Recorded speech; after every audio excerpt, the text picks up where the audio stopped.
Thank you, Mr. Chairman, and welcome, Chairman Powell.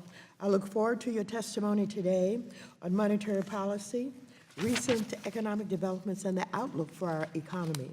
I am concerned that the hard-earned economic recovery, which came as a result of policies and reforms put in place by President Obama, Democrats in Congress, and the Federal Reserve, will be undermined by the reckless and misguided policies of this president and our congressional Republicans.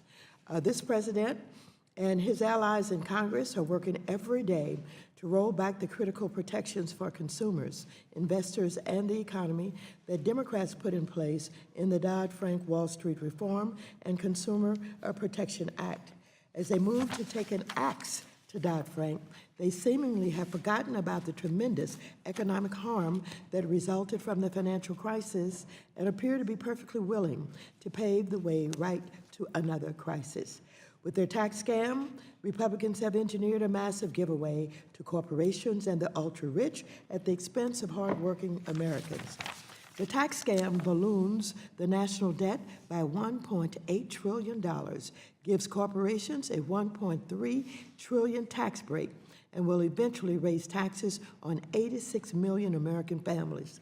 Despite the huge windfall for corporations, most are not raising wages, but are instead buying back their own stock to boost share prices. Some corporations are giving one-time bonuses for optics, but these one-time bonuses represent a tiny fraction of the windfall the corporations will pocket.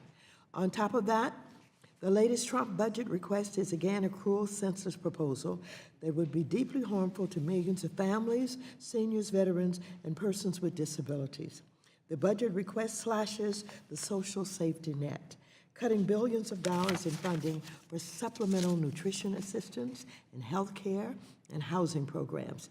These policies show that Donald Trump simply has no interest in standing up for Americans who need a hand up. Instead, he has put forth a series of harmful policies that tell families and communities that they are on their own. Our majority colleagues have also launched a full-fledged legislative assault on the Federal Reserve.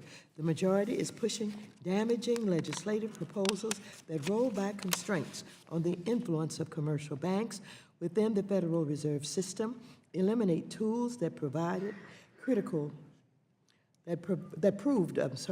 to the Federal Reserve's support of the economy following the financial crisis, undermine the Federal Reserve's focus on employment, and eliminate its independence from the broken congressional appropriations process.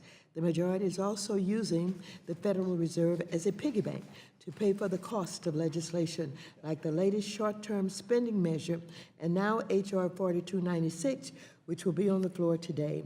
These Republican efforts to undermine the Fed diminish its ability to support American workers if we face another crisis. Chairman Powell, I look forward to hearing your views on the economy and the path to sustaining the economic progress that was set in motion during the Obama administration. I yield back the balance of my time.